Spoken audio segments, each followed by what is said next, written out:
The firefighters who've been on the front lines across Southern California are exhausted. They've been working nonstop, and they're hoping that the president's visit could bring awareness and possibly much needed aid to the region. Joining us now is CAL FIRE Battalion Chief Brent Pasqua. Great to have you here with us, Chief. What is it you most want President Trump to see and hear when he arrives there? It's the firefighters are still here that were here on day one working, and just to see the amount of effort and work they had to put in to help one control this fire, two, and also make sure it's out was a lot of work. So the fact he's coming just shows the support for all the firefighters that are here, which is very cool. Is it a morale boost? Absolutely. Like I said, some of us have been here over about 3 weeks. Yeah. And so it's a morale boost because it's not over. Yeah, it's not over. What do you need? What are you hoping the president will give you? I don't know what he can give us, but that morale boost is great because we know we still have red flag conditions, and now we have to sort of pivot because we have this rain coming in, and rain with burn scarred land is not always a good mixture. What happens? First off, it could run off into our lakes, waterways, and more important, the Pacific Ocean that's right here. Also, flooding and erosion.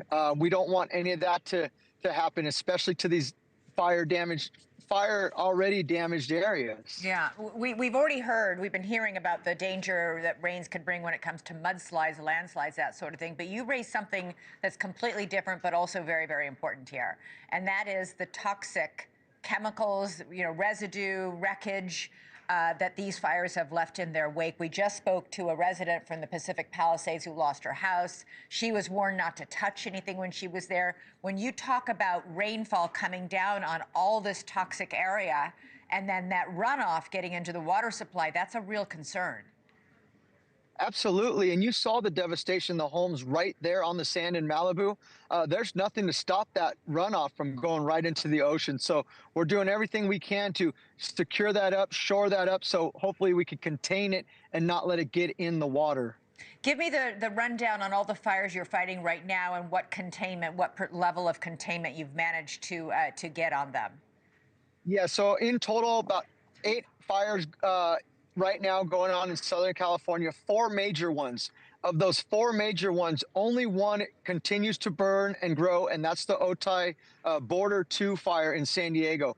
The rest, we're just making sure all the hot spots are found, they're mopped up, put out, and these things are put to bed. It's just the one in San Diego right now that is still growing. Yeah, we did know that they're still investigating exactly what happened with that Palisades fire, but there was some concern that it was started because of a holdover fire, that the embers that can live very deep in the ground or inside tree trunks and can live for weeks, even months at a time, which I didn't know until this horrible disaster happened, were kicked up in the Santa Ana winds. So this is a really important part of firefighting. The flames are out, but you still got to dig into the ground and make sure those embers are dead.